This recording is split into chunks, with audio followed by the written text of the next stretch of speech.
역대급 재능이라고 주목을 받던 최고의 유망주도 NBA에 입성한 후에는 프로 무대에 적응하지 못해 예상보다 발전하지 못하고 도태되는 경우를 흔히 볼 수 있습니다. 그러나 NBA 입성 당시에는 관심조차 받지 못했던 하위 지명 선수들이 오랜 시간이 흐르고 나서야 빛을 보는 경우도 있는데요. 오늘 소개해드릴 선수는 일반적인 선수라면 전성기에서 내려오는 시점인 데뷔 11년 차 때 첫 올스타에 선정된 샤프슈터 카일 코버입니다. 동기들에 비해 한참 못 미치는 재능처럼 보였지만 어떻게 18년이라는 긴 기간 동안 발전을 멈추지 않고 자신의 영역을 넓혀갔는지 단일 시즌 3점슛 성공률 1위에 빛나는 리빙 레전드 슈터의 농구 인생을 리와인드 해봅시다. 1981년 3월 17일 캘리포니아주 패러마운트에서 태어난 카일 코버는 LA에서 유년기를 보냈는데요. 부모님이 모두 대학교 때까지 농구 선수로 뛰었던 만큼 코버 역시 어렸을 때부터 농구를 접했고 동생들과 함께 농구를 즐겼습니다. 형제 4명 중 장남이었던 코버는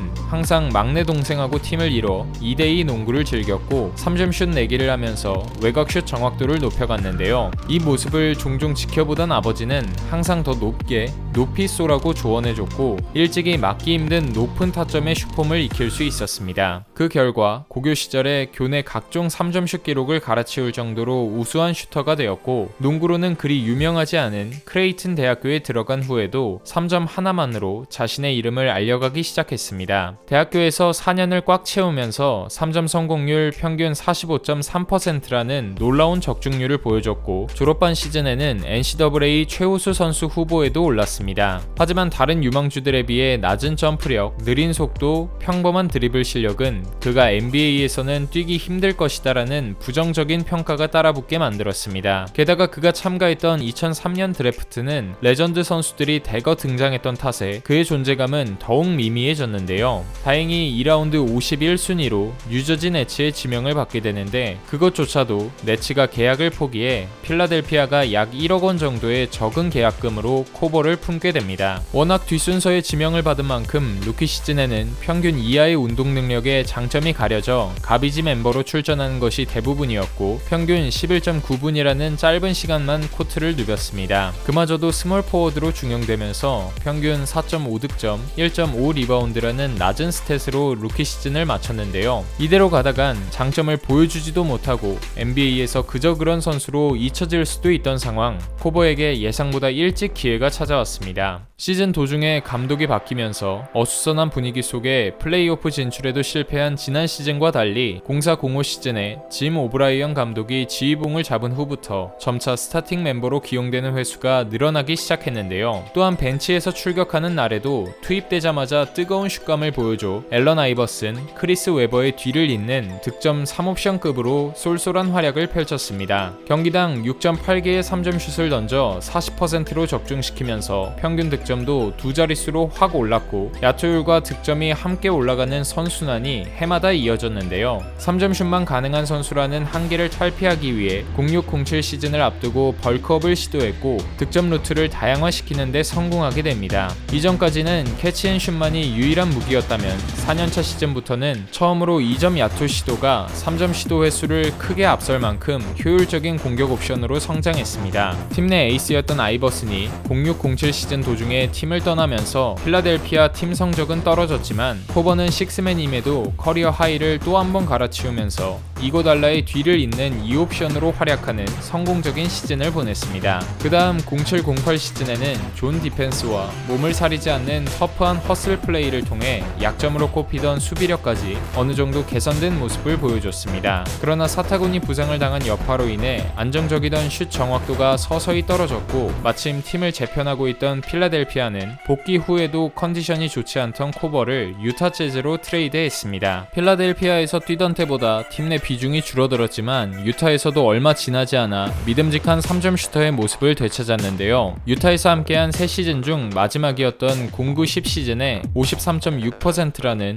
어마어마한 3점 성공률을 기록하면서 단일 시즌 3점 성공률 1위 부문에 자신의 이름을 남겼습니다. 이후 10-11 시즌부터는 시카고 불스와 함께하게 되었는데 최연소 MVP 데릭 로즈와 함께 환상의 호흡을 보여줬습니다. 로즈가 기어를 바꾼 듯한 빠른 돌파로 인사이드를 수비를 해집은 다음 외곽으로 패스를 빼주면 코버가 3점을 적중시켰고 플레이오프에서도 언제 투입되든 예열되어 있는 슈팅 감각을 선보이며 컨퍼런스 파이널 무대까지 밟았습니다. 그러나 유타 재즈와 마찬가지로 시카고와의 인연도 오래가진 못했고 2년 만에 애틀랜타로 팀을 옮겼는데요. 어느덧 30대에 접어든 코버는 애틀랜타에서 자신이 가지고 있는 능력을 활짝 꽃피웠습니다. 필라델피아 시절을 제외하면 주전으로 소화한 경기가 9경기뿐이었던 그가 애틀랜타에 입성한 12-13 시즌부터는 거의 모든 경기를 주전 슈팅가드로 소화했고 2012년 11월부터 2014년 5월까지 127경기 연속으로 3점슛을 성공시키면서 3점슛에 정점을 찍었습니다. 평균 득점을 다시 두 자릿수로 끌어올렸고 3점슛도 400개를 던질 정도로 시도 횟수를 대폭 늘렸는데요. 14-15 시즌에는 커리어 하이를 넘겼던 09-10 시즌보다 무려 4배가 늘어난 3점슛을 던지면서도 49.2%라는 경이로운 성공률을 보여줬습니다. 공이 없는 때에도 끊임없이 움직이는 최고의 오프더볼 무브를 가져가면서 1분 동안 11점을 뽑아내는 등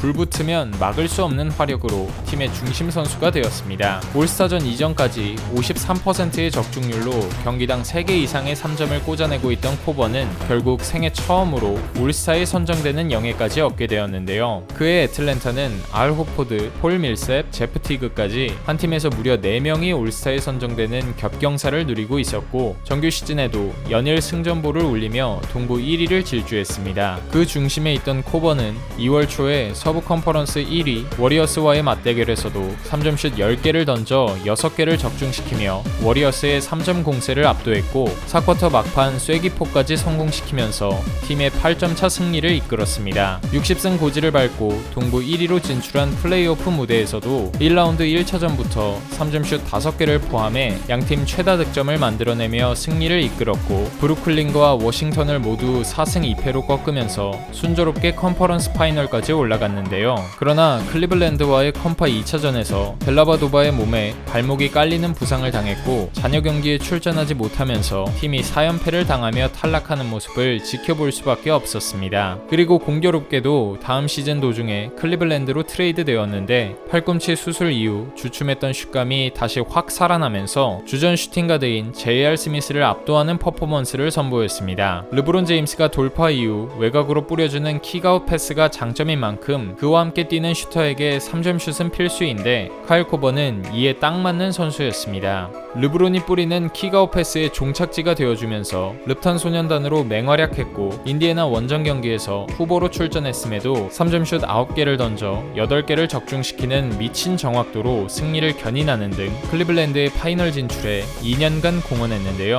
아쉽게도 파이널에서는 케빈 듀란트를 추가한 막강한 양궁 부대 워리어스에게 가로막혀 챔피언 자리에 오르긴 실패했고 18-19 시즌 도중 2년이 있던 유타 재즈로 이적하게 됩니다. 어느덧 37살로 은퇴를 생각해야 할 나이에 접어든 만큼 3점 성공률은 4년 만에 40% 밑으로 떨어졌는데요. 그럼에도 평균 9점을 뽑아내주면서 조 잉글스 외에는 빈약하던 유타의 외곽에 힘을 보태줬고 여전히 클래스 있는 슈터임을 증명했습니다. 계약 기간이 끝난 뒤 19-20 시즌에는 미러키 벅스로 팀을 옮겨 MVP 야니스 아데토쿤보와 호흡을 맞췄는데 그의 부족한 점인 외곽슛을 보완해주면서 팀이 동부 1위로 올라서는데 공헌했습니다. 그러나 플레이오프 2라운드에서 아데토쿤보의 돌파 동선이 막히면서 외곽슛을 강요당했고 코버와 브룩 로페즈를 제외한 미러키 선수들의 3점이 답답할 만큼 림을 외면하면서 이번에도 우승 반지 획득에는 실패하고 17번째 시즌을 마무리했는데요. 남보다 부족했던 운동 능력을 꾸준한 노력으로 극복하고 자신만의 장점을 극대화시켜 레전드 3점 슈터들과 어깨를 나란히 한 카일 코버가 앞으로 남은 경기에서도